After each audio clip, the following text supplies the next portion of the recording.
The Industrial Revolution was a period of great transition, occurring between 1716 and 1840. It marked a fundamental shift from agrarian, household-based craftsmanship to an era defined by coal-fired steam and mechanized production networks. Not only that, in literature history, it simultaneously ignited the romantic yearning for a lost, idealized nature and necessitated the subsequent Victorian struggle to reconcile human morality with the cold, unstoppable machinery of progress.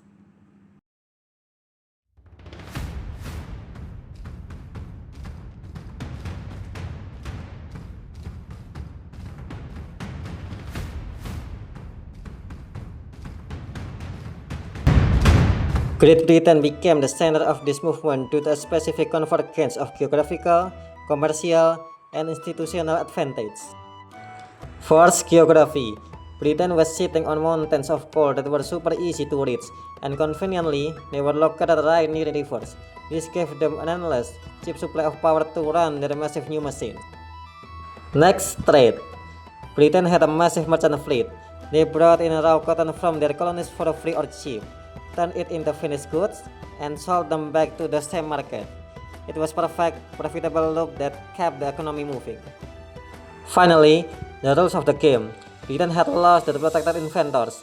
If you came up with a new idea, the government made sure it stayed yours, combined that with a solid banks willing to lend money, and you've got a system where people felt safe enough to spend cash on big, risky engineering projects.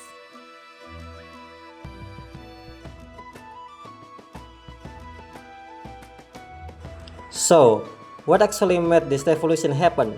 It came down to three massive breakthroughs that changed the world forever. First, steam power. This was the real game changer. Before this, factories had to be built next to racing river to get energy. But James Watt invented a clever way to make the steam engine way more efficient. He cut fuel use by 75%. Suddenly, factories could be built anywhere. We weren't tied to the weather anymore. We were powered by fire. Next, textiles. This was the mechanization leap. We went from spinning thread by hand at home to using giant, automated machines in factories. Tools like the spinning jenny could spin yarn 80 times faster than a human. Overall, production capacity skyrocketed by 500%. This was the birth of mass production. Finally, metallurgy, or simply put, metal iron. In 1709, a man named Abraham Darby figured out how to use coal to heat furnace.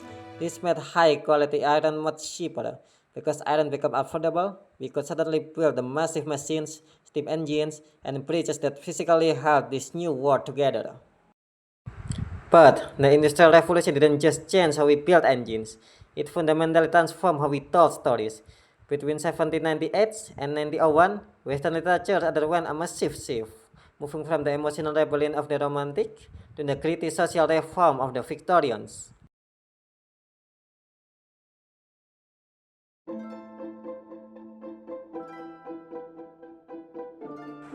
Romanticism was a massive movement in art, literature, and music that started in Europe during the late 1700s.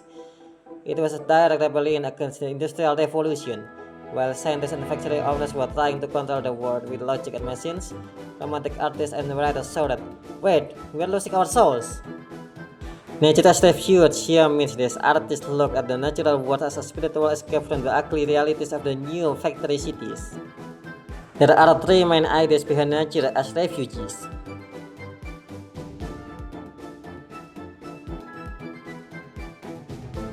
Industrial cities were loud, crowded, and covered in black coal smoke. Romantic poets and painters fled to the countryside, mountains, and forests. They believed that clean, untouched air and quiet spaces could heal the human mind and body from the stress of factory life.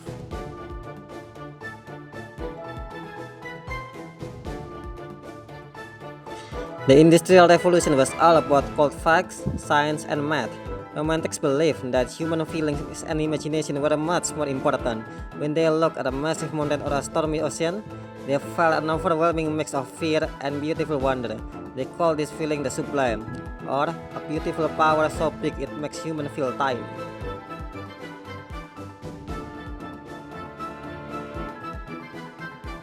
Before the factories, many people found spiritual peace in churches. But romantics looked at the forests and rivers and said, God strikes here in the trees, not inside a dark building. They believed that nature was pure and innocent, while the human world of business and machinery was corrupted and greedy. So, in conclusion, if the Industrial Revolution was the disease of dirty, clock-controlled cities, the Romantics believed that wild nature was the only cure.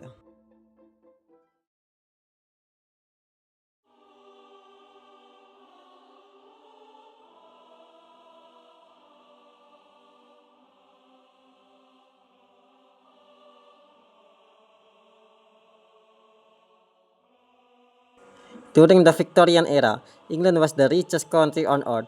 It had massive factories, powerful steam trains, and a global empire. But at the exact same time, millions of regular workers were starving in dirty slums and working in dangerous factories.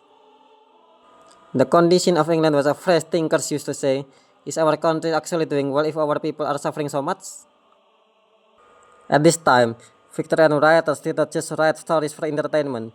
They used their novels like mirror to force wealthy people to see the ugly truth of poverty. These books are called social problem novels or industrial novels.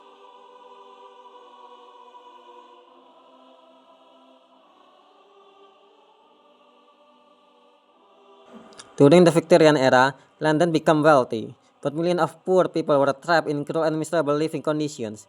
Charles Dickens used his book to fight this injustice. His stories openly blamed harsh government laws, like the New Poor Law of 1834, and criticized the rich for ignoring the poor.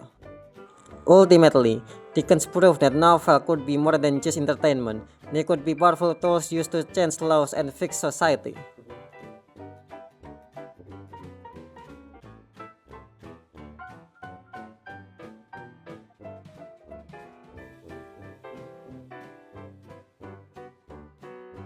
This is one of the most famous books in history. Dickens wrote it to attack the Poor Law of 1834, a cruel law that forced poor people to live in terrible government buildings called workhouses if they wanted food. In this workhouse, families were separated and people were treated like criminals just for being poor. The orphan boy, Oliver Twist, stands up to the workhouse master because the children are starving on a tiny diet of watery soup. This image shocked veteran readers and made them realize how cruel the system was to innocent children.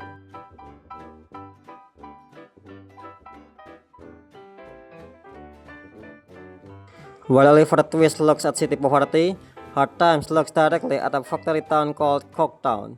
The city is described as an ugly place of red brick covered in black soot and smoke that looks like a monstrous snake. In this book, Dickens criticized utilitarianism, a philosophy of the time that valued facts, numbers, and money, but completely ignored human feelings, imagination, and happiness.